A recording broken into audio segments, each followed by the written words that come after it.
그 시간에 주시는 말씀은 사도행전 25장 1절로 12절 말씀입니다. 하나님의 말씀으로 받으시기 바랍니다. 베스도가 도임한 지 3일 후에 가이사랴에서 예루살렘으로 올라가니 대제사장들과 유대인 중 높은 사람들이 바울을 고소할세 베스도의 호의로 바울을 예루살렘으로 옮겨 보내기를 청하니 이는 길에 매복하였다가 그를 죽이고자 함이로라. 베스도가 대답하여 바울이 가이사랴에 구류된 것과 자기도 미국에 떠날 것을 말하고 또 가로되 너희 중 유력한 자들은 나와 함께 내려가서 그 사람에게 만일 옳지 아니한 일이 있거든 송사하라 하니라. 베스도가 그들 가운데서 8일 혹 10일을 지낸 후 가이사랴에 내려가서 이튿날 재판 자리에 앉고 바울을 데려오라 명하니 그가 나오매 예루살렘에서 내려온 유대인들이 둘러서서 여러 가지 중대한 사건으로 송사하되 능히 증명하지 못한지라. 바울이 변명하여 가로되 유대인의 율법이나 성전이나 가이사에게나 내가 도무지 죄를 범하지 아니하였노라 하니 베스도가 유대인의 마음을 얻고자 하여 바울더러 묻되 내가 예루살렘에 올라가서 이 사건에 대하여 내 앞에서 신문을 받으려느냐. 바울이 가로되 내가 가이사랴의 재판자리 앞에 섰으니 마땅히 거기서 신문을 받을 것이라. 당신도 잘 아시는 바에 내가 유대인들에게 불의를 행한 일이 없나이다.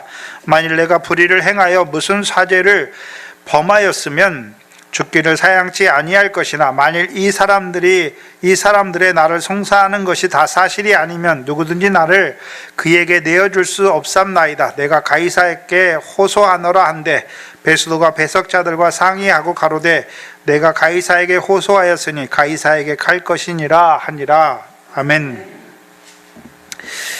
오전에 다 못해서 24장 26절을 보시면 두려워하면서도 동시에 또 바울에게 돈을 받을까 하여 바라는 거로 더 자주 불러 같이 이야기했다라고 말씀합니다. 두려운 마음이 있지요. 근데 그 안에 무슨 마음이 있습니까? 돈을 바라는 마음이 있는 것이죠. 그래서 더 자주 불러서 같이 뭐합니까? 이야기하죠. 이야기한다는 것은 서로 이야기하는 것이잖아요. 즉 벨릭스가 바울에 이야기하는 것이 있을 거고 또한 바울이 벨릭스에게 이야기하는 것도 있어요. 즉 그럼 사람의 이야기는 사람의 말은 어디서 나옵니까? 마음에 있는 것이 나온 것이죠. 그럼 벨릭스가 바울에게 이야기하는데 어떤 말을 했겠습니까? 어떤 말을 했을까요? 자기가 어떤 사람인지를 계속해서 강조했겠지요. 그리고요 내가 당신을 풀어줄 능력이 있는 사람이란 걸 다 넌지시 얘기하는 거죠. 뭐 하라고요? 돈을 내라고. 그럼 바울도 벨릭스에게 얘기하잖아요. 뭘 얘기했겠습니까? 바울의 마음속에 뭐가 있습니까? 금이나 은은 내게 없거니와 바울 속에 있는 것이 무엇입니까? 나사렛 예수 그리스도죠. 거룩한 것과 진주잖아요. 자기에게 있는 것을 말하게 돼 있어요. 그래서 저와 여러분도 평상시에 우리가 얘기하는 걸 보면 자기 안에 있는 걸 얘기하게 돼 있어요. 그렇죠? 자기 안에 있는 게 나오게 돼 있단 말이죠. 그럼 문제는 뭡니까? 우리가 평상시에 뭘로 우리 마음에 쌓느냐 하는 거예요. 뭘로 쌓느냐 하는 것이죠. 쌓은 대로 내게 돼 있는 것입니다. 근데 몇 번 해보면 알 거 아닙니까? 바울 저 사람은 나에게 돈을 줄 사람이 아니라는 걸 알잖아요. 알 것 같은데도 왜 자주 불러서 얘기합니까? 통하지도 않을 사람한테. 우리가 벨릭스처럼 유대 총독이 되면 많은 사람을 접하잖아요. 그 사람하고 몇 번 대화해보면 이 사람이 어떤 사람인지 대충 다 알잖아요. 이 사람이 돈이 뇌물이나 이런 게 먹혀들 사람인지 그런 게 먹혀들지 않는 사람이라는 걸 알아요. 우리도 대부분. 그렇죠? 근데 아무나 총독이 됩니까? 그렇죠? 다스릴 만한 능력이 되니까 총독으로 세웠는데 벨릭스가 그런 걸 몰랐을까요? 알았는데 왜 자주 불러서 얘기합니까? 누구 때문에요? 벨릭스 혼자 얘기했겠습니까? 벨릭스의 아내가 있습니까? 아내가 유대 여자잖아요. 그렇죠? 그 아내의 영향 때문인 것으로 보입니다. 그래서 27절에 이태를 2해를 지내서 보르기오 베스도가 벨릭스의 소임을 대신하니 벨릭스가 유대인의 마음을 얻고자 하여 바울을 고려하여 뒀다라고 말씀합니다. 네, 그러던 중에 2해가 지나죠. 2년이 경과하잖아요. 바울이 마음이 얼마나 급했을까요? 왜요? 바울의 경영한 게 있었잖아요. 예루살렘을 거쳐 로마에 들렸다가 서바나로 가고자 하는 마음이 있었잖아요. 그래서 예루살렘에 올라올 때도 오순절 전에 급히 예루살렘에 올라왔잖아요. 그럼 우리가 생각해 보면 또한 하나님께서 바울에게 주신 말씀이 있잖아요. 사도행전 23장 11절에 내가 이곳에서 예루살렘에서 나를 증거한 것처럼 나의 일을 증거한 것처럼 로마에서도 나의 일을 증거할 것이다, 증거하리라 라는 말씀을 주셨잖아요. 그러면 우리가 얼핏 생각하면 이 벨릭스가 바라는 대로 뇌물을 주고, 그렇죠? 뇌물을 주고 빨리 풀려나가지고 로마로 빨리 가서 그 하나님의 일을 이룰 만도 하잖아요. 근데 바울도 뻔히 알잖아요. 벨릭스의 속셈을 뻔히 알아요. 예? 근데 안 줘요. 예? 만약에 바울이 벨릭스의 의도를 아니까 뇌물을 좀 주고 그가 원하는 돈을 주고, 작은 급한 게 뭡니까? 빨리 예루살렘에서 로마로 가서 로마에 있는 형제들을 돌아보고 가이사 앞에서 이 복음에 대해서 변론하고, 그 다음에 이제 무죄한 자가 되면 어디로 가려고 했습니까? 서바나로 가서, 거기가 땅끝이니까 거기 가서도 하나님의 복음, 은혜의 복음을 증거해서 이방인의 수를 빨리 채우는 그 일이 바울이 급한데, 그래서 줄만 하잖아요. 벨릭스가 원하는 걸 줄만 해요. 근데 왜 바울은 안 줍니까? 하나님이 자기를 로마로 보낼 것 같은 보내시겠다는 그 말씀도 주셔서 확신을 주셨는데 왜 바울은 벨릭스에게 뇌물을 줘가지고 로마로 빨리 가야 되는데 그렇게 하지 않아요. 왜 그렇습니까? 바울은 말씀을 믿는 자이지 내가 주의 말씀을 이루려고 자기의 뜻을 행하는 자가 아니란 말이죠. 그래서 로마로 보내실 것을 하나님이 말씀했잖아요. 그럼 하나님이 보내실 때까지 기다리는 거예요. 기다리는 거예요. 속이 타겠죠. 근데 생각해 보세요. 바울이 급할까요? 하나님이 급하실까요? 하나님이 급하세요. 근데 왜 하나님은 바울을 급히 빨리 로마로도 보내야 되는데, 로마로 보내시는 것이 좋을 것 같은데 왜 하나님은 이 벨릭스의 총독하의 그 권세 아래서 2해 동안이나 가이사라에, 우리가 볼 때는 별 의미도 없는 것 같은 그 가이사라에 2년 동안 잡아두시냐 하는 것이죠. 2년 동안 왜 잡아두십니까? 우리가 시편 105편에 보면은 하나님이 기근으로 야곱의 아들들을 의뢰하는 양식을 끊으시기 위해서 기근을 보내시죠. 근데 한 사람을 먼저 애굽으로 보내셔요. 그래서 한 사람이 먼저 애굽에 팔렸도다 말씀하세요. 누가 팔렸습니까? 요셉이 팔렸죠. 요셉을 종으로 하나님이 보내셨어요. 애굽에 종으로 팔리게 하셨죠. 그래서 애굽에서도 요셉이 범사에 형통하잖아요. 하나님이 함께 하심으로 범사에 형통해요. 종살이 하면서도 범사에 형통해요. 그리고 보디발의 아내가 요셉을 붙잡죠. 간통하자고 요셉을 붙잡지만 자기는 하나님을 섬기는 사람이기 때문에 그러한 범죄를 하나님께 득죄할 수 없다고 해서 뿌리치고 가잖아요. 그것 때문에 오히려 감옥에 갇히게 되죠. 그래서 시편 105편에서는 그 발이 착고에 상하며 그 몸이 쇠사슬에 매였다라고 말씀하세요. 그때도 2년이에요. 왜 하나님은 요셉을 빨리 들어 총리로 쓰셔서 그를 통해서 하나님의 뜻을 이루어야 될 것 같은데, 그를 왜 하나님의 말씀을 지키는 그를 보디발의 아내를 통해서 오히려 누명을 쓰게 해가지고 왜 감옥에 갇히게 하는 것입니까? 그것도 2년 동안이나. 감옥에 있는 그 요셉의 2년이 무슨 유익이 있다고요? 왜 그렇게 하셨습니까? 하나님의 말씀이 응할 때까지, 하나님의 말씀이 저를 단련하시기까지 요셉을 연단하신 것입니다. 그런데 우리가, 바울은 이미 연단이 끝났어요. 고린도후서 1장 8절로 9절을 보면 알 수 있잖아요. 그렇죠? 바울이 지금 로마로 오기 전, 아니 예루살렘에 오기 전에, 그렇죠? 예루살렘에 올라갈 경외하고 나서 마게도냐를 가면서 마게도냐 빌립보서에서 고린도후서를 써요. 그렇잖아요. 고린도후서 쓸 때, 고린도후서를 쓰면서 고린도후서 1장 8절로 9절에 내가 아시아에서 당한 환난을 너희가 알지 못하기를 내가 원치 아니하노니, 내가 이 복음을 증거하는 것 때문에 여러 가지 환난을 당하고 심지어는요 마음의 사망 선고를 받은 것 같이, 그렇게 하나님이 그렇게 자기를 그 환난을 허락하셨죠. 왜 그렇게 하셨다고 그랬습니까?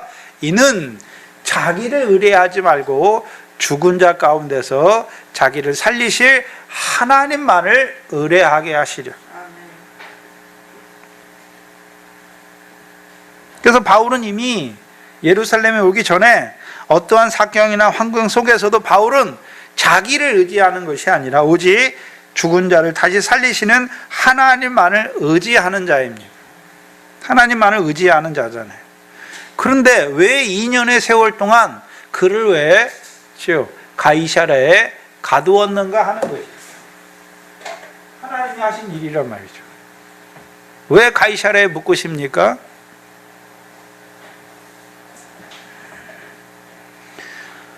왜 하나님은 그를 벨릭스의 권세하에서 2년이나 가이사랴에서 매이게 하시는가 하는 것이죠. 뭐 때문에 그럽니까? 바울은 이미 다 연단이 끝난 자잖아요. 근데 왜 하나님이 2년 동안, 우리가 볼 때는 허송세월 하는 것 같은데 그 2년 동안 가이사랴에 매이게 하시는 것입니까? 바울 속에 뭐가 있습니까? 자기 경영이 있잖아요. 자기 경영이 있단 말이죠. 자기가 예루살렘에 올라가서 그 다음에 로마로도 가고 서바나로 가려고 하는 자기 경영을 이루려고 하는 바울의 마음이 있잖아요. 또한 사도행전 23장 11절 말씀까지 주셔서 네가 예루살렘에서 나의 일을 증거한 것처럼 로마에 가서도 나의 일을 증거하여 하리라 라는 말씀까지 주셔서 자기 경영이 하나님의 뜻에 맞는 것임까지 알게 하셨잖아요. 바울의 마음이 얼마나 급할까요? 그렇지만 바울은 연단이 끝냈으니까 자기에게 주어진 사건이나 환경에 자기가 나서서 그걸 해결하는 것이 아니라 하나님만 의뢰하잖아요. 하나님이 되어지게 하는 거예요. 그래서 저와 여러분은 우리가 어떤 일을 당하면 우리가 그걸 풀어서 우리 힘으로 해결하고 뭐 사람을 찾고 누구를 찾고 방법을 쓰고 처음엔 잘 되는 것 같다가도요 요나처럼 어떻습니까? 하나님이 탁 막으세요. 왜요? 하나님을 의지한 게 아니기 때문에. 바울은 이미 그걸 알잖아요. 그러니까 자기가 나서서 뇌물을 주고 돈 좀 주고 빨리 가면 되지 않습니까? 우리는 되게 그렇게 생각하죠. 왜요? 네? 목적이 중요하지. 과정은 좀 거쳐도 목적만, 뭐로 가든 서울만 가면 되지 않느냐? 근데 하나님은 그렇지 않아요. 하나님은 과정을 먼저 보세요. 중심을 먼저 보신다.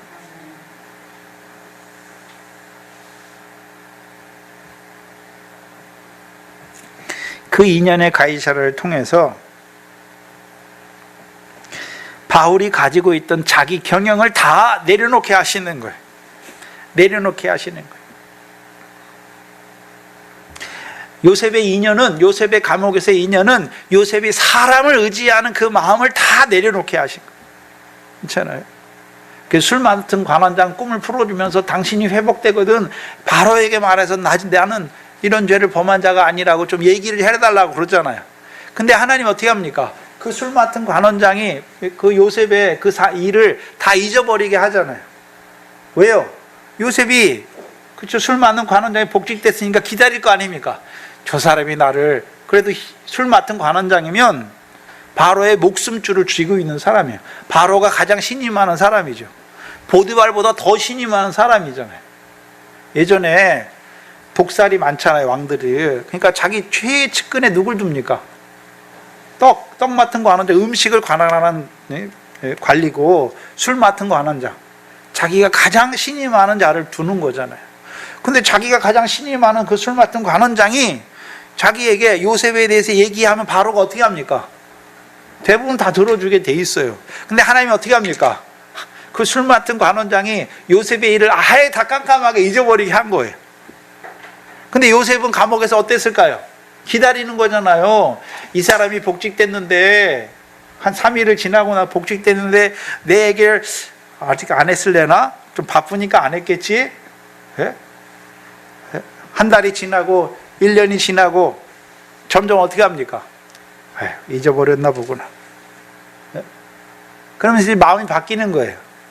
그 2년이 다 가면 어떻습니까? 아, 내가 사람을 의지했구나.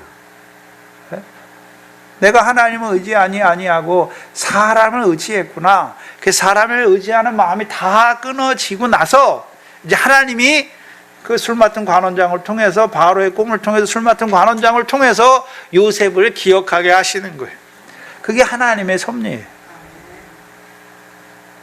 요셉의 2년의 옥살이는 사람을 의지하는 그 마음을 다 내려놓게 하시는 것이고, 바울의 가이사랴에서 2년은 바울이 가지고 있는 자기 경영,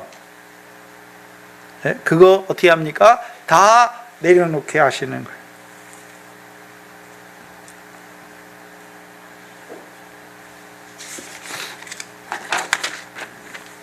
우리가 마태복음 1장 14절 15절에 요한이 잡히신 후에 예수께서 갈릴리에 오셔서 하나님의 복음을 전파하여 가라사대, 거기 나오는 말씀이 때가 찼고 라고 말씀, 때가 찼고 하나님 나라가 가까웠으니 라고 말씀하세요.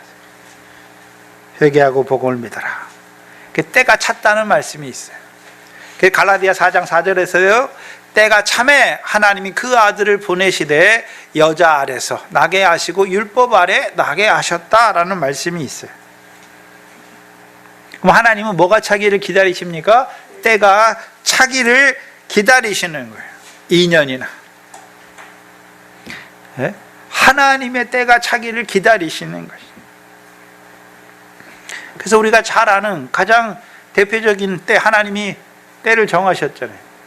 창세기 15장에 아브라함에게 내 족속이 이방의 종이 되고 400년 후에 내가 너희 자손들을 이끌어낼 것을 말씀하시죠. 실제로는 430년이 걸려요. 하나님이 때가 차기를 기다리신다는 것은 단순히 정하신 그 연도가 차기를 기다리시는 게 아니에요. 그렇죠? 하나님의 때는 어떤 때입니까? 하나님이 왜 400년을 말씀하셨는데 실제로 나오기까지는 430년이 걸리잖아요. 근데 하나님이 때가 차기를 기다리시잖아요. 어떤 때입니까? 첫 번째는 아모리 족속의 죄악이 아직 관영치 아니하였고 관영할 때를 기다리시는 거예요. 두 번째는요, 40세의 모세, 자기 손을 들어서 자기가 이스라엘 백성을 구원하는 자가 아니라 80세의 모세, 입이 뻣뻣하고 혀가 둔해서 나는 아무것도 할 수 없다고 하는 그 하나님의 손에 붙들린 80세의 모세가 되기까지 하나님이 기다리시는 거예요. 또한요, 이스라엘 백성이 고역을 인해서 이제 탄식하며 부르짖을 때까지 하나님이 기다리시는 거예요. 그들이 애굽에서 고역이 없으면 아무리 모세를 보내도 안 나와요. 고역을 인하여 부르짖는 자가 될 때 하나님이 모세를 보내니까 이제 애굽의 삶이 진절머리가 나니까 나오는 거예요.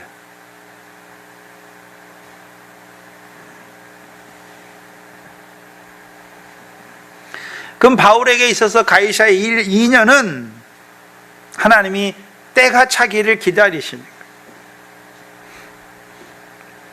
모세와 같이 하나님께서 하나님의 경영을 이루시는데 합당한 도구가 되기까지 바울이 그러한 도구로 만들어지기까지 기다리시는 거죠.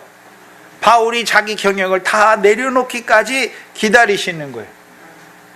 그럼 바울 속에 바울이 예루살렘으로 올라가는 경영이 있었잖아요. 근데 그게 하나님의 뜻이잖아요. 근데 그 안에는 바울이 어떻게 합니까? 그게 하나님의 뜻에 맞으니까 그걸 자기가 급히 하려고 하잖아요. 근데 바울이 로마서에서 우리가 아까 교동문 시간에 읽어봤듯이 로마서에서 예루살렘으로 올라가기를 경영할 때 바울의 경영은 뭐였습니까? 유대인에 대한 구원이었죠. 근데 하나님의 경영은 뭐였습니까? 아니에요. 나사렛 예수 안에서 조상들의 하나님을 섬기는 그 바울을 통해서 하나님의 뜻, 그 유대인들, 하나님에 대해 열심히 있는 유대인들이 이방인을 하나님의 백성으로 부르신 그 바울을 죽이려고 하는 자들, 완악해진 자들이 된 것을 보여주시는 게 하나님의 뜻이었죠. 바울의 경영하고 하나님의 경영이 안 맞단 말이죠. 또한 그를 로마로 보내시는 것도 로마를 통해서 그를 서바나까지 보내시는 것이 하나님의 경영이 아니에요. 바울은 로마에서 죽어요, 결국. 그래서 그 가이사랴의 인연을 통해서 바울이 얼마나 급했겠습니까? 그거 다 어떻게 합니까? 내려놓게 하시는 거예요. 저와 여러분은 우리가 하나님의 뜻을 알잖아요. 하나님의 말씀을 받아서 하나님의 뜻도 알아요. 근데 하나님의 때가 있는 거예요. 하나님의 때. 그렇죠? 우리가 전도서 3장 1절에 천하의 범사에 기한이 있고 모든 목적이 이룰 때가 있나니 라고 말씀하죠. 그래서 거기 보면 날 때가 있고 죽을 때가 있고 쭉 말씀하세요.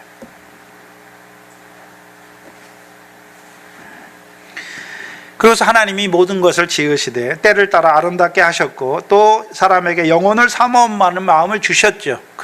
그러나 하나님이 하시는 일을 일의 시종을 사람으로 측량할 수 없게 하셨어요.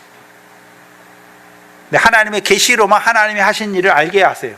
근데 바울은 이미 계시로 하나님이 하시는 일을 알았어요. 근데 바울 속에 뭐가 있습니까? 자기 경영이 있잖아요.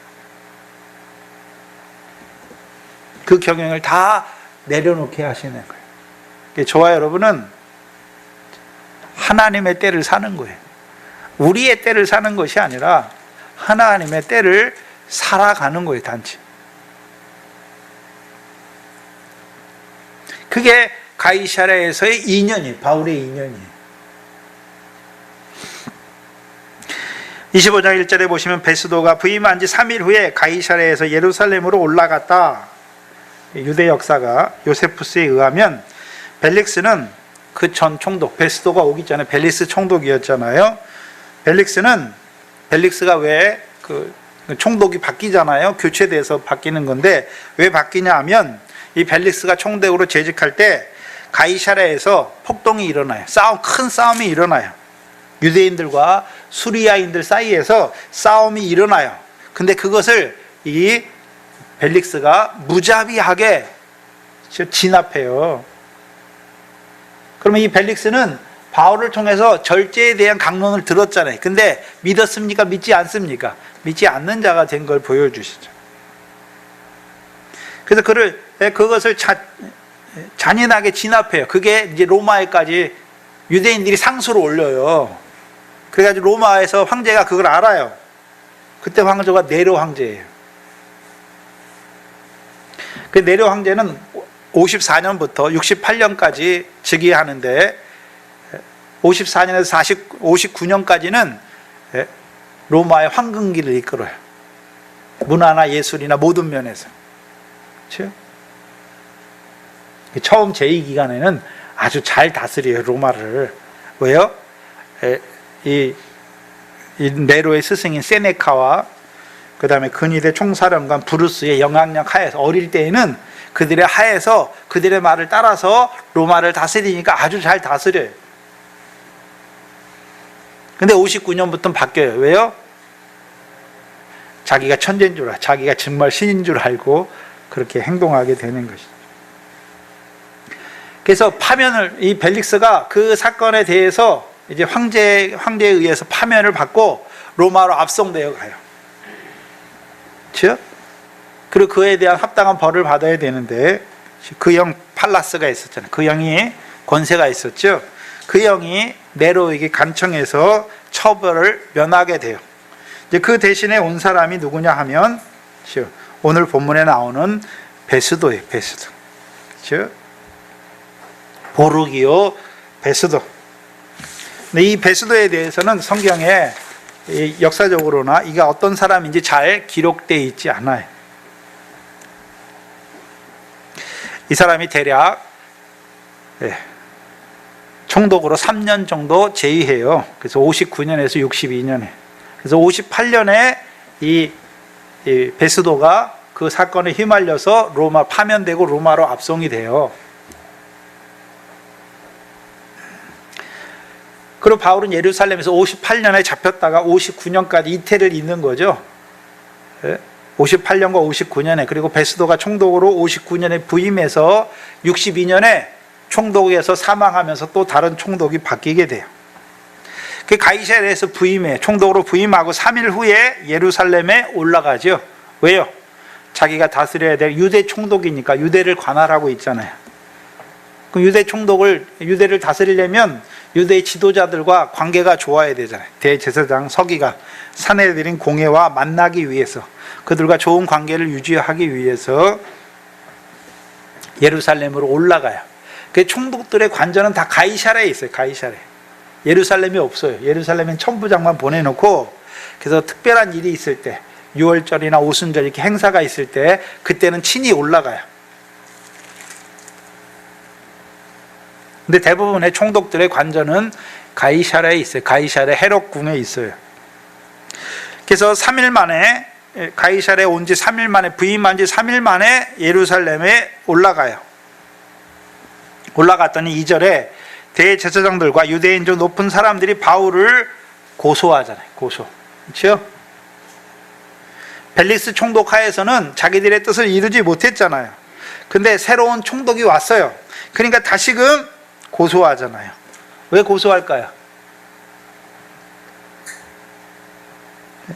벨릭스 때는 이미 벨릭스는 아는 거잖아요. 바울이 죽일 만한 죄를 짓지 않았다는 것을 알잖아요. 근데 유대인의 환심을 사기 위해서 잠시 구류에 둔 거잖아요. 근데 베스도가 새로운 총리가 왔잖아요. 그 새로운 총리가 오니까 자기들이 어떻게 생각했을까요? 이 유대인들이. 이 사람은 초짜잖아요. 초짜. 이 지방 사정에 대해서 잘 알지 못하잖아요. 그때 어떻게 합니까?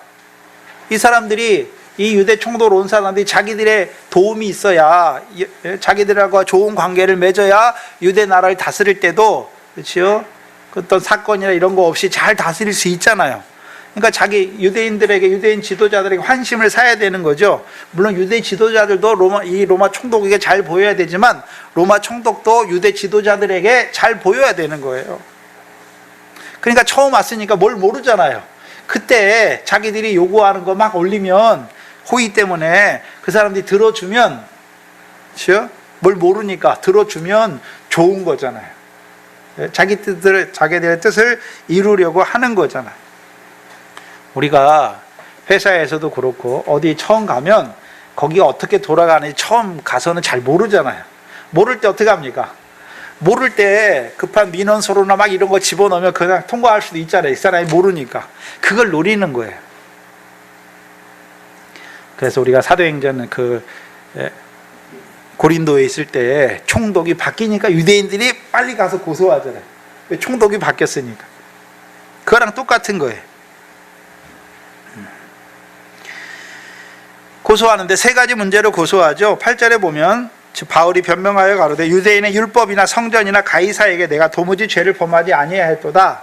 그럼 바울을 고소할 때 범죄가 있으니까 고소할 거 아닙니까? 세 가지로 고소했겠죠. 율법과 성전과 가이사의 문제로 고소한 것이죠. 그리고 3절에 베스도의 호의를 구하는데 바울을 예루살렘으로 옮겨 보내기를 청하죠. 왜 옮겨 보내기를 청합니까? 9절에 보시면 알 수 있어요. 예루살렘에서 재판을 받을 수 있도록. 그렇죠? 근데 유대인들이, 사내들인 공회가 바울을 재판하는 것이 아니라 그 예루살렘에서 베스도 앞에서 재판을 받는 거죠. 그래서 재판 자리가 가이사라가 아니라 당신이 이 예루살렘에 올라와서 예루살렘에서 바울을 재판하면 안 되겠느냐라고 구하는 거예요. 왜요? 길에 매복하였다가 올라오는 길에 바울을 죽이고자 하는 거죠. 죽이려고 하는 거예요. 그래서 예루살렘에 올라올 때 예루살렘에 그 가구들이, 길들이 있잖아요. 그 길은 많은 사람이 이렇게 못 다니는 길이에요. 이게 좁은 길이에요. 군대가 막 몇십 명씩 이렇게 가는 길이 넓은 길이 아니란 말이죠. 거기를 통과할 때 바울을 죽이기로 맹세한 40명이 있지 않습니까? 그 사람들이 길을 막고 중간에서 가서 바울을 죽이려고 하는, 기습해서 바울을 죽이려고 하는 거죠. 암살하려고 하는 시도죠. 근데 4절 5절에 보면 베스도가 어떻게 합니까? 그들의 호의를 거절해요. 생각해보세요. 유대 지도자들의 그 요구를, 호의를 얻기 위해서 유대 지도자들의 요청을 들어줄 만도 하잖아요. 그 어려운 게 아니에요. 자기가 그냥 예루살렘에 와서 너 바울 여기 와서 재판 받아 이렇게 할 수도 있는 거예요. 그 들어줄 만도 한 거예요. 총독으로서는 재판 권한이 자기 있기 때문에 아무 데 가서 재판하든지 자기 임지 내에서만 재판하면 되는 거예요. 그래서 유대 지도자들의 요구를 들어줄 만도 한데 어떻게 합니까? 단칼에 거절해요. 단호히 거절하잖아요. 그리고 오히려 뭐라고 그럽니까? 너 유력한 자들이 나와 함께 가이사랴에 내려가서 그에 대해서 옳지 않은 일이 있으면 나 앞에서 송사하라라고 말해버리잖아요. 이게 하나님의 섭리예요. 이 베스도의 마음을 하나님이 주장하시는 거예요. 왜 그렇게 하십니까? 우리가 마태복음 14장에 보면 세례 요한의 죽음이 나오잖아요. 그렇죠? 죽음이 나오는데 헤롯은 세례 요한을 하나님의 선지자로 알아요. 그렇죠? 그래서 말씀을 들은데 범민은 되지만 계속해서 하나님의 선지자로 아니까 죽이진 않잖아요. 죽이진 않아요. 감옥에 가뒀을 뿐이죠. 왜? 자기에 대해 책망하니까. 근데 연회 때 생일날, 헤롯의 생일날 헤로디아 딸이 와서 춤을 추잖아요. 연회 가운데 춤을 추니까 이 헤롯이 어떻게 합니까? 맹세하잖아요. 네가 나에게 나라의 절반을 구할지라 내가 다 너에게 다 주겠다. 그러니까 헤로디아 딸이 헤로디아에게 가가지고 뭐라 그럽니까? 그의 시킴을 듣고서 소반에 세례요한의 머리를 달라고 그러잖아요.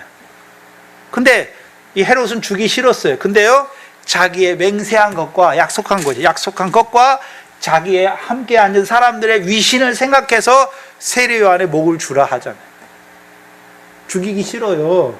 근데 자기가 말한 게 있잖아요. 다니엘서도 보면 다니엘이 사자굴에 던져질 때 다리오 왕이잖아요. 다리오 왕. 네? 다리오 왕인데 다리오 왕은 다니엘을 어떻게 합니까? 끔찍이 생각하는 사람이잖아요.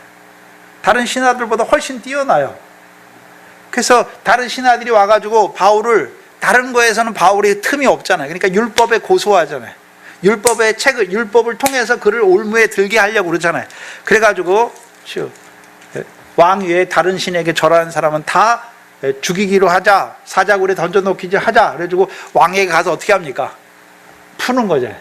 왕의 듣기 좋은 소리를 하는 거예요. 왕이 제일 높은 사람인데 왕 위에 다른 사람에게 절하는 사람 다 죽이자. 근데 자기는 몰랐죠. 그게 다니엘을 엮어가지고 다니엘을 사자굴에 떨어뜨리려는 음모라는 걸 몰랐잖아요. 그래서 인을 찍잖아요. 찍고 나서 다니엘에 걸린 거 보니까 어떻게 합니까? 마음이 괴롭잖아요. 자지 못하잖아요. 바울이 사자굴에 던져지니까 자지 못하잖아요. 왜요? 왕이 한번 말한 거에 대한 근엄함이 있잖아요. 자기 스스로 자기가 명한 것을 뒤집었다 이렇게 자기 여기서 이 말하고 저기서 저 말하면 신하들이 왕에 대한 존경이 없잖아요. 만약에 이 베스도도 그 유대 지도자들의 호의를 듣고 그들의 요구를 들었다면, 그렇죠? 자기가 안 데려올 수가 없잖아요. 자기 말을 인해서 자기가 말한 약속한 거 그거 어길 수가 없잖아요. 어기면 유대인들이 뭐라 그러겠습니까? 베스도 만나면 베스도가 뭐라 그러면 당신하고 약속해봤자 당신의 약속을 깨는 사람 아니냐, 어떻게 당신하고 약속하겠는가? 그렇게 나온단 말이죠. 우리야 일반 서민이고 그냥 별 볼 일 없는 사람이니까 누구하고 약속하고 뭐 약속을 좀 깨거나 늦거나 해도 명예가 상하거나 뭐 위신이 떨어지거나 그런 일이 별로 없잖아요. 근데 왕들이나 총독들 같은 경우에는 자기가 약속한 걸 한번 어기면 어떻습니까? 백성들이 존경을 안 해요. 그 사람의 명이 서지 않는 것이죠.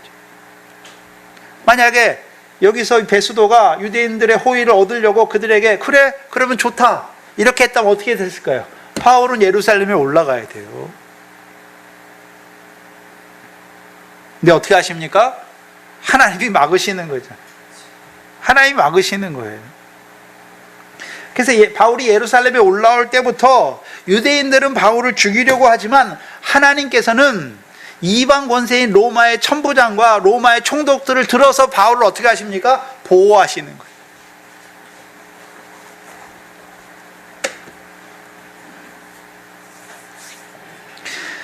(6절 7절을) 보시면 6절 7절에 그들이 내려와서 이제 가이사랴에 내려와서 베스도 앞에서 송사하지요.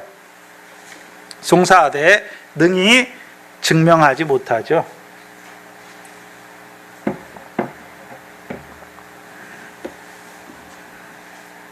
원래 24장에서는 두 가지로 송사했잖아요. 천하에 있는 유대인들을 소욕해 하는 자다. 나사렛 이단의 괴수로 천하에 있는 유대인들을 소욕해 하는 자다라고 했고 성전을 더럽히는 자다라고 고소했잖아요.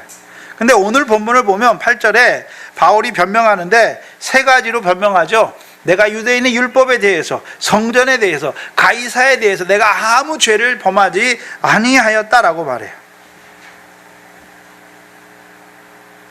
유대인들이 원래 바울을 죽이려고 하는 것은, 바울을 고소해서 죽이려고 하는 것은 정치적인 문제입니까? 종교적인 문제였습니까? 교리가 다른 거죠. 종교적인 문제였잖아요. 그래서 루시아, 천부장 루시아를 통해서 그 벨릭스에게 보고할 때에도 사도행전 23장 29절에 저 사람들이 바울을 송사한 것은 저희 율법의 문제에 관한 것이지 한 가지도, 바울에게서 한 가지도 저가 로마법을 어겨서 한 가지도 죽이거나 결박할 것이 없다라고 보고했잖아요. 또한 벨리스 총독에 있을 때에도 그들이 와서 신문했지만 바울을 죽일 만한 죄를 발견하지 못했다는 거죠. 왜요? 로마법은 종교에 관한 문제는 다루지 않아요. 정치적인 문제만 다루잖아요. 근데 이 유대인들이 바울을 죽이려고 하는 것은 종교적인 문제였지 정치적인 문제가 아니잖아요.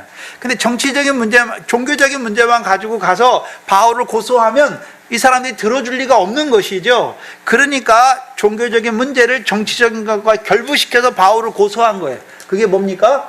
천하에 있는 유대인들을 소욕했다. 소욕해 한 거죠. 소욕해. 유대인들도 다 누구 백성입니까? 로마 황제의 백성인데 황제의 백성인 유대인들을 소욕해. 여기 소요는 폭동이 일어나게 하는 거죠. 폭동이 일어나게 하는 자다라고 말하는 거죠. 그러면 어떻게 합니까? 종교적인 문제가 정치적인 문제와 결부되어서 바울을 죽일 수도 있는 거예요. 그래서 여러분 지금이나 옛날이나 그렇죠? 그 사회에서 가장 엄한 범죄가 뭡니까? 반역이에요. 반역.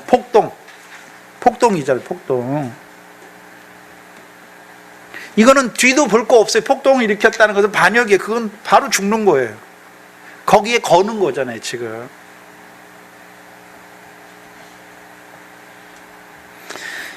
근데 유대인들이 로마법에 바울을 죽여달라고 거는데, 그렇죠? 그래서 정치적인 소욕했다라는 정치적인 문제라고 걸잖아요. 근데 그 증거는 다 종교적인 거잖아요. 그렇죠? 내용은, 증거를 댈 때 내용은 다 뭡니까? 종교적인 문제예요. 종교적인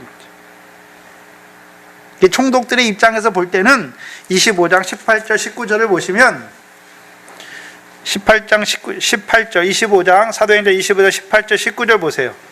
원고들이 서서 나의 짐작하던 것같이 악행의 사건을 하나도 제출하지 아니하고 오직 자기들의 종교와 또는 예수라 하는 이에 죽은 것을 살아났다고 바울이 주장하는 그 일에 관한 문제로 송사하는 것뿐이다.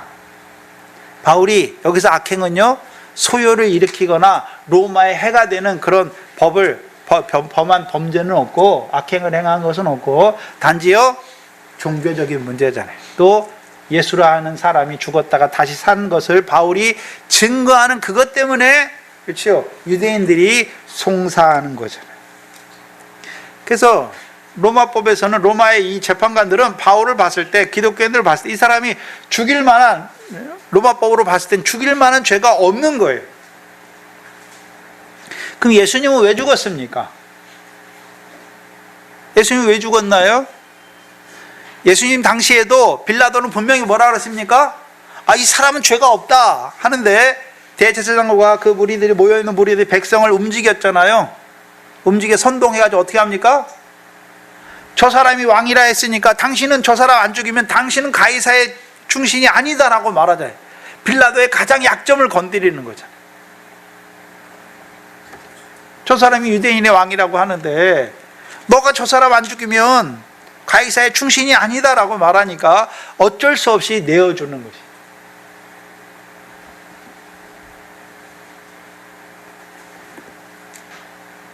근데 8절에 바울이 자기를 변명하죠.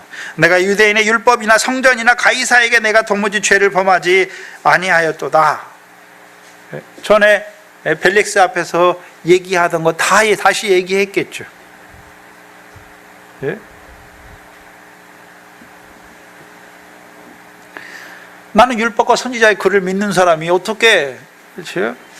예. 율법을 폐하거나 율법에 그렇게 했겠느냐라고 말했을 것이고, 예? 율법을 따라 결례를 행하는 내가 어떻게 성전을 더럽혔겠느냐 말할 것이고, 내가 예루살렘에 올라온 지가 며칠이 안 됐는데 내가 다른 사람이랑 변론하거나 뭘 해서 소요가 일어난 것도 하나도 없다. 단지 내가 말한 거는 사내들인 공회에서 내가 죽은 자의 부활에 대해서 신문을 받는다라고 한 그 말밖에 없다는 걸 얘기하잖아요. 그래서 내세울 게 하나도 없어요. 바울이 올라와서 예루살렘에 있으면 소요가 일어나 그런 게 없단 말이죠. 9절에 베스도가 유대인의 마음을 얻고자 하여 바울더러 묻되 내가 예루살렘에 올라가서 이 사건에 대하여 내 앞에서 신문을 받으려니나 묻잖아요. 그러면 이 베스도의 마음에 유대인들이 원했던, 유대 지도자들이 원했던 거, 자기에게 원했던 거, 그게 마음에 있다는 거죠. 근데 예루살렘에 갔을 때 유대인들이 자기에게 요구하는 그때 이루어질 수도 있었잖아요. 근데 지금 그걸 분명히 마음에 갖고 있는데 이제 이 재판 자리에서 바울에게 묻는 거잖아요.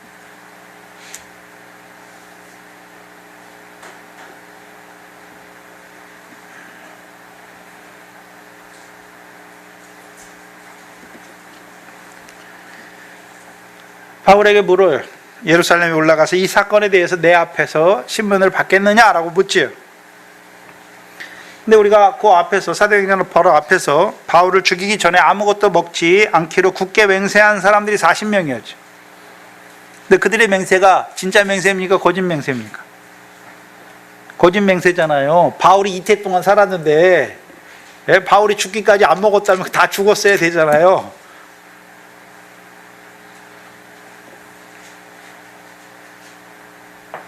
정말로 바울이 죽기까지 아무것도 안 먹었다면 죽었어야 되죠. 이태 동안 바울이 살아 있었으니까.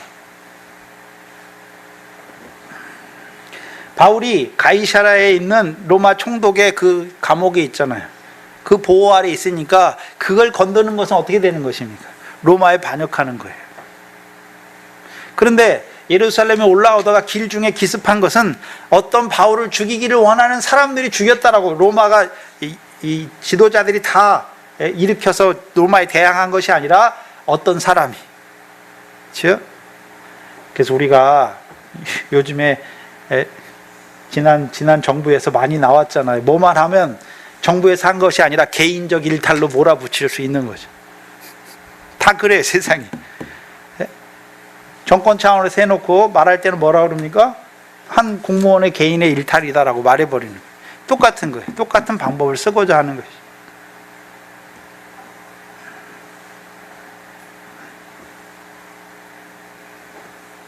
그럼 생각해야 되는 것은 바울은 올라갈 수도 있잖아요.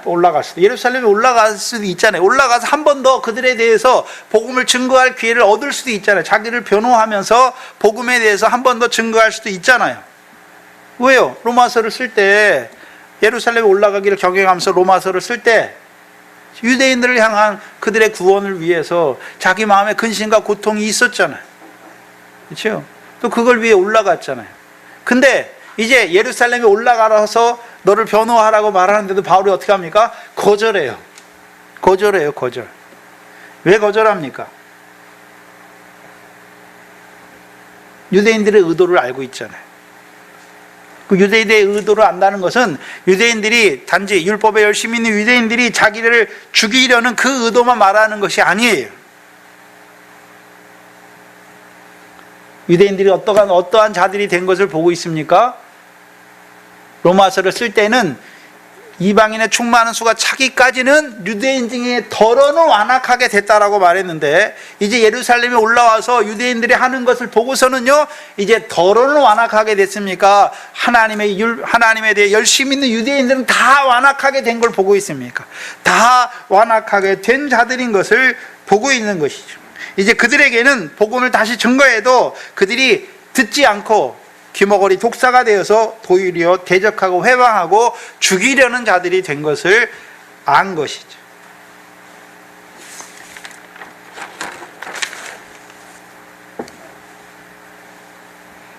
그걸 마태복음 22장에서는 청함을 입은 자들이었는데 이제는요, 혼인잔치 합당치 않은 자들이 된 것을 보게 된 것이죠. 그리고 이제 하나님의 경륜이 유대인을 향한 것이 아니라 이제 이방인에게로 초점이 옮겨진 것도 밝히 보게 되는 것이죠. 그러면서 이제 하나님에 대해 열심히 있는 유대인들은 자기 의를 힘써 세우려고 하나님의 의를 복종치 않은 유대인들은 이제 창 감람나무 가지에서 꺾이운 자들이 된 것을 보는 거예요. 우리가 사도행전 16장 1절에 보면 하나님이 여호와의 말씀을 버린 사울을 버리셨잖아요. 그래서 사무엘에게 여호와께 찾아오세요. 여호와께서 사무엘에게 이르시되 내가 이미 사울을 버려 이스라엘의 왕이 되지 못하게 하였거늘 내가 그를 위하여 언제까지 슬퍼하겠느냐라고 말씀하시죠.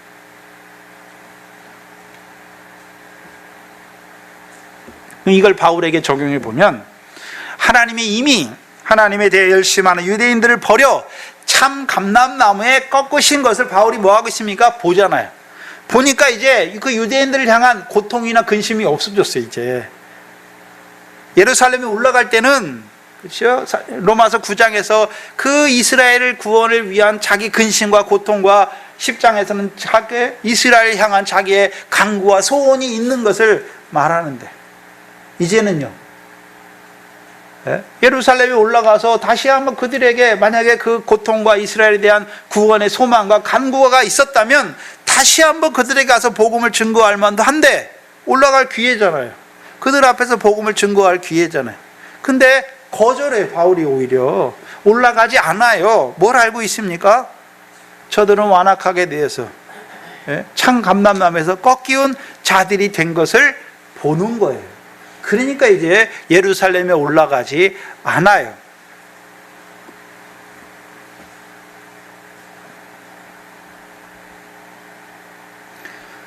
점점 하나님의 뜻을 더 밝히 깨닫게 되는 것이죠. 그리고 가이사에게 호소해요. 가이사에게 호소하죠.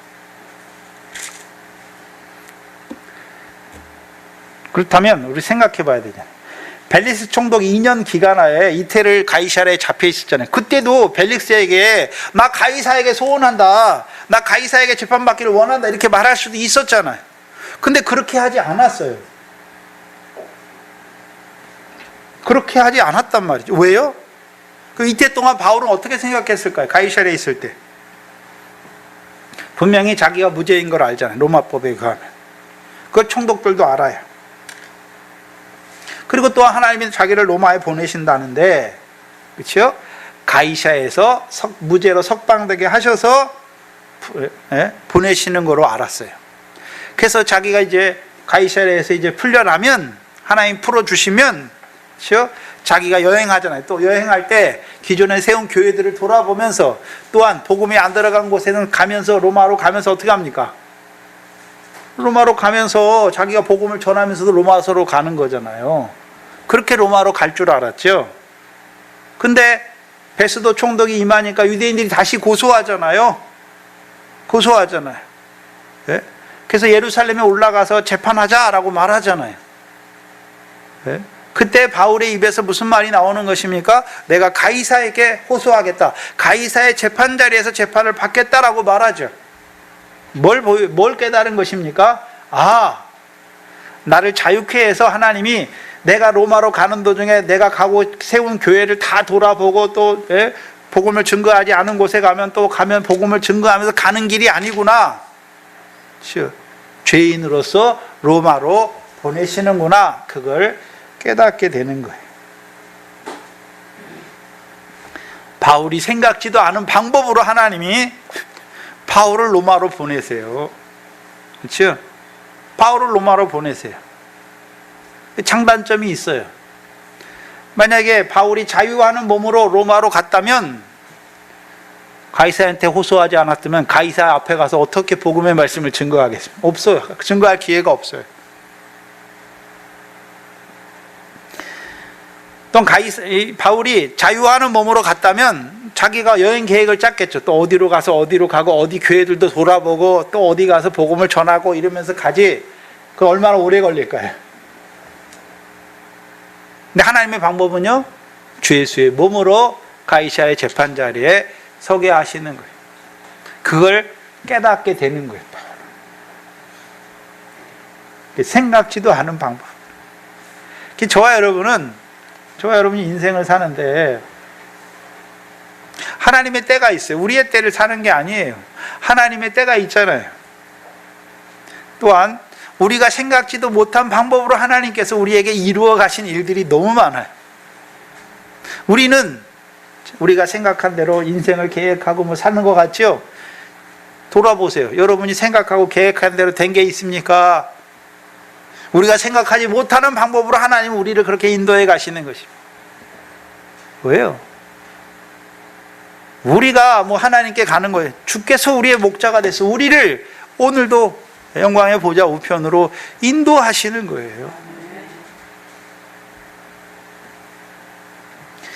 문제는 하나님은 인도하시는데 나는 어떻게 합니까? 내 생각을 가지고 이렇게 하는 게 좋사오니 여기 머무르려고 하는 거죠. 머무르려고. 네?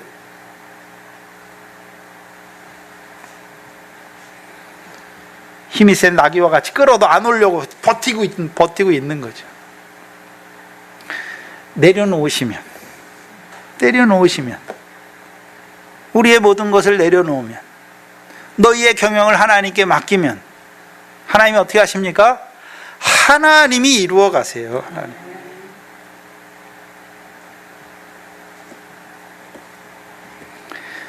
저와 여러분이 무슨 바울과 같은 그런 경영이 있습니까?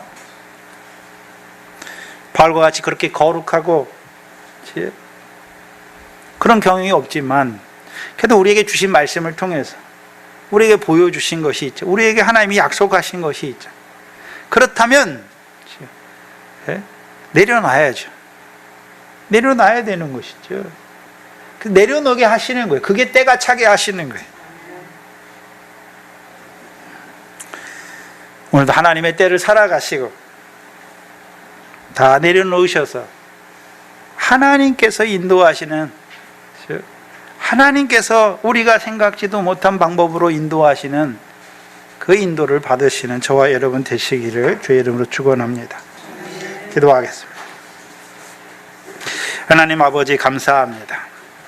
오늘 바울을 통하여, 그 말씀에 붙잡힌 바울을 통하여 그 하나님께서 그 하나님의 은혜의 경륜을 이루어 가시는 그 역사를, 그 하나님의 경영을 이루어 가시는 그 역사를 우리에게 보여주신 아버지 하나님, 또한 우리에게 바울과 같이 말씀을 통해서 그 하나님의 경영을 깨닫게 하시고 그 경영을 이루어 가고자 하는 그 바울과 같은 자기 경영이 우리 안에 있는 것을 또한 고백합니다. 하나님께서 그 가이사랴의 이태를 매이게 하셔서 그 바울 속에 있는 그 모든 것 다 내려놓게 하시고 이제 그 하나님의 손에 하나님의 인도하심에 이끌림 받는 자 되게 하심을 우리에게 보여주신 아버지 하나님, 우리에게 말씀을 통해 보여주신 것들이 많습니다. 문제는 우리가 그 말씀을 붙들고 우리가 그렇게 해보려고 할 때가 너무나 많은 미련한 우리들, 그 하나님의 때를 보여주셨사오니 그 때가 차기까지 기다리는 저희들 되게 하시고 말씀으로 우리를 단련하여 주셔서 이제 하나님의 인도하시는 대로 어디든지 따라가는 저희들 되게 하여 주시옵소서. 특별히 그 하나님께서 만세 전부터 우리에게 하신 그 약속을 이루시기 위하여 오늘도 그 하나님의 경영을 우리에게 이루어 가시는 아버지 하나님, 미련한 저희들 버티지 않게 하시고 멍에 매는 짐승과 같이 하나님이 이끄시는 그 자리에서 가지 않겠다고, 그 자리에 머물겠다고 버티지 않게 하시고 그 인자의 음성을 따라 순한 양과 같이 그 인자의 목소리를 따라가는 저희들 되게 하여 주시옵소서. 감사함 예수님의 이름으로 기도하옵나이다. 아멘. 전송가